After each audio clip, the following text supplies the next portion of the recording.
So we're now going to look at the next part of the question, which is part C, which is to produce a worksheet containing a budgeted full cost for the model aircraft with an overhead element from each department and a proposed price. So we start with the easy bit, which are the variable costs. So here we can click equals, we go to our data sheet, and we know that our direct materials are 8. Our direct labour we can pull down because we know that's directly below, as are our variable overheads. It's always best practice to do your totals within the worksheet. So although I could have pulled down here to the 73, it's best practice to have your total within your own actual worksheet. So we know the total variable costs are 73, but we've added them up from this worksheet. Okay, so now we need to look at our overhead costs. So what we can't do is just click here, go to this page and click on this one. Okay, that's a common mistake that students make. We think, well, our OAR for assembly is £11.26, so that's what I'm going to put in here. Remember that £11.26 is per labour hour. So what we need to do here is create a sum that's the £11.26 multiplied by the number of labour hours in assembly, which in this case is 2. Okay, and we're going to do the same thing for painting. We're going to take the painting OAR and we're going to multiply by the number of labour hours used in the painting department. And for packing, we're going to take our packing OAR and multiply by the number of labour hours used in the packing department. You can see in this case I haven't been able to pull these formulae across because they're coming from different places, so I've had to create all 3 of those separately. I'm then going to add those up with an auto sum, and our total cost is simply going to be our variable costs plus our total overhead costs. Okay. We've got a mixture of decimal points here which we don't like, so we're going to increase our decimal points, not by that many, by 2. There we go. Okay. Because again we're trying to keep things consistent. That's going to be bold. Now in this case it's not a markup, it's a margin. So we just need to think carefully about what we're doing here. So the margin is 12%. What I would suggest you do in this case is always type in 100% and have a figure here that's your 100% minus your margin, because that's the figure, if you remember from your management accounting theory, that it's this figure here that you're actually going to use in your formula. So the price is going to equal your total cost divided by this figure here, 100 minus your margin. Okay. Now you can set that up as a all within one formulae, but I think it's just clearer to have it like that on the data sheet. Now this is your price, so your margin, you're actually going to work backwards. It's your price minus your total cost. Okay, and that's your margin. And that's all you need to do for part C. That's complete. Now for part D, it's asking us to create a pie chart of the elements of the full cost of a model aircraft. So first of all, we need to select the elements of full cost. Now to do this, I'm using my mouse and my left select button, but then I'm going to hold down the control key because I don't want to select this whole everything in this column. I don't want the subtotals because that's going to mess things up. I only want these cells that I'm selecting, so I'm doing that by holding down the control key. Now that I've selected the cells that I want, I'm going to click insert and I'm going to go for this, which is a pie chart. Now you can see there are lots of other chart options available, and certainly as you move through different questions you'll be looking at those, but for now we just want the pie chart, and you get a feel for all the different types as you click on. I'm just going to go for the basic 2D one here. Okay. So a few tweaks to this. Firstly, I'm going to right click and I'm going to move the chart, and I'm going to move it to a worksheet that I've already created called pie chart. I always think it's better to have charts on their own separate page. They can get lost, particularly where you've got lots of data on a page. It's much better to have them clearly on their own page that you can label. Okay. We've already got a title here, but obviously we need to edit that. So we're going to call it cost breakdown, maybe model aircraft cost breakdown. Okay, so that's easy. We've got a title there.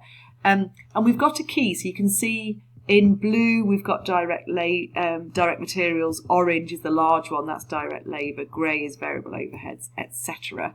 What we haven't got are any data labels, and for a pie chart it's really important to have them. So to get those, we're going to click here, I'm going to click data labels. Now at the moment what that's returned is absolute values, whereas really for a pie chart we want to have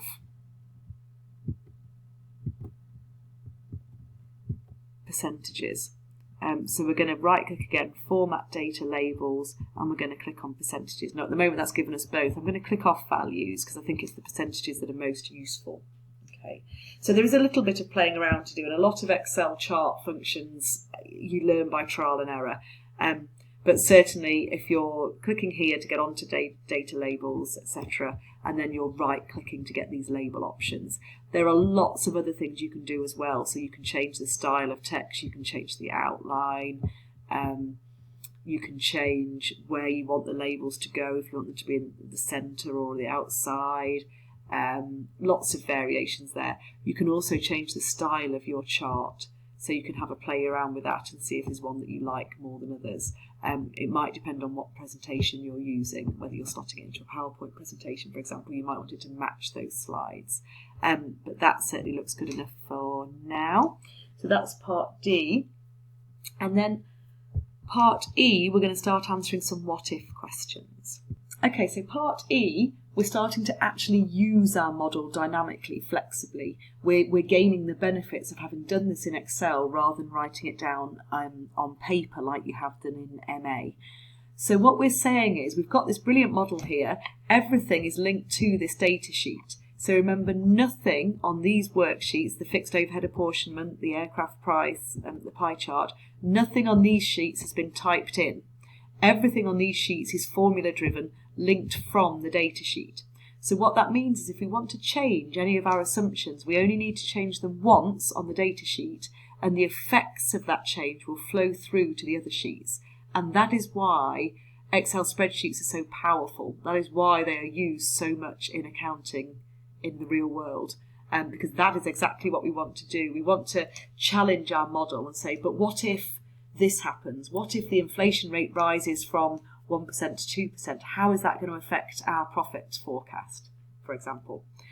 In this case, our first what if is the full cost of the product if direct labour rates change to £18 per hour. So direct labour rates at the moment are £15 per hour, and the full cost of the model is £121.19. So we are going to change the direct labour cost up to £18 per hour, and we're going to see that the aircraft price changes to £130.69. So what I've done here is write out all of the what if questions to save me typing them on this recording, and I'm just going to copy and paste as values that new figure of the full cost. It just saves me typing it out and making a mistake with my typing. I'm going to paste it as values, not as a normal paste, because can you see there I get a ref sign because Excel has treated that as a relative formula, so it's updated the cell references, which no longer make sense. So if you are going to copy and paste to save yourself time, you must paste as values. Okay. Now the really important thing with what if questions is that you have to put the first change back, so revert to your original before you do the next what if question, because otherwise you're not testing the what if of the next question, you're testing the combined effect, and your answer will be wrong, and it will be marked, we will mark it as wrong in your exam. So it's really important that before you go on to the next what if question, you reset the value that you changed back to its original value. So you might need to refer back to the question for that if you can't remember what the original value was. In this case, labour rates were £15 per hour and we changed them to 18. Now we're putting them back to 15. The next what if is what is the price of the product if the margin increases to 15%. So at the moment the margin is 12%, and we know that the price is £134.88. So we are going to go to our data sheet and we're going to change it from 12% to 15%. Now can you see this figure here changed? Because this figure here is linked to this figure here, and that's why it's really important to link and not just to type in the 88% that was here before. Because if you did, that 88 wouldn't update and the figure that's used here wouldn't update either. But because ours is linked, it has updated, so the new price is £139.64. So again, I'm going to paste that as values. Okay, and then I'm going to remember to move that back to 12%, which it was at the beginning. Okay, our third what if. What is the total fixed overhead for the assembly department if management and admin costs decrease to 150? So at the moment, management and admin are 184, and the assembly department's total costs are 162,172. So we're going to bring this down to 150, and we're going to see that the admin costs, assembly costs, have moved to 144,586. And I'm going to paste that as values. Okay. Good. And then I'm going to remember to reset that.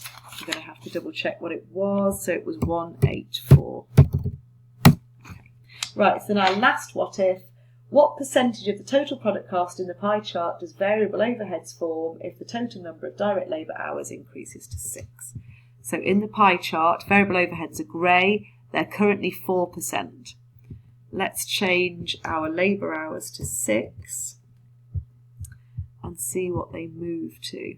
So they've moved to 5%. So the answer here is 5%. Now in your exam question, it might tell you where to put your what if answers. So it might say create a separate separate worksheet, like I've done here. It might say to put them on the bottom of the data sheet. So just check what your instruction is. I'm just going to reset my labour cost figures back to 4. And that is the question complete. So hopefully you can see from these series of tutorials, remember we created a data sheet, and the data sheet is the only place where you can manually type in numbers. Okay, so any numbers that need to be entered have to be entered on the data sheet. Your other sheets, so in this case the fixed overhead apportionment sheet and the model aircraft cost and price sheet and the pie chart, are all driven from that data sheet, and that's really important. So that's the fundamental principle of accounting spreadsheet design, and the reason for that is, as we could see from the what if analysis, all it means is that we can change our assumption once on the data sheet and watch it flow through the whole model. So there are no hidden hard-coded numbers anywhere else in the data sheet that are going to mess up our model when we start to make changes. So that's really important. So hopefully that's a good recap of your management accounting theory of cost apportionment, and it's a good insight into how we set up accounting models using Excel. I will just point out this was a simple cost apportionment example in that there wasn't any reapportionment of service cost centres. You'll look at that in your next example, which is Lenton. So you'll be doing some reapportionment as well. So hopefully you can remember that from your management accounting studies.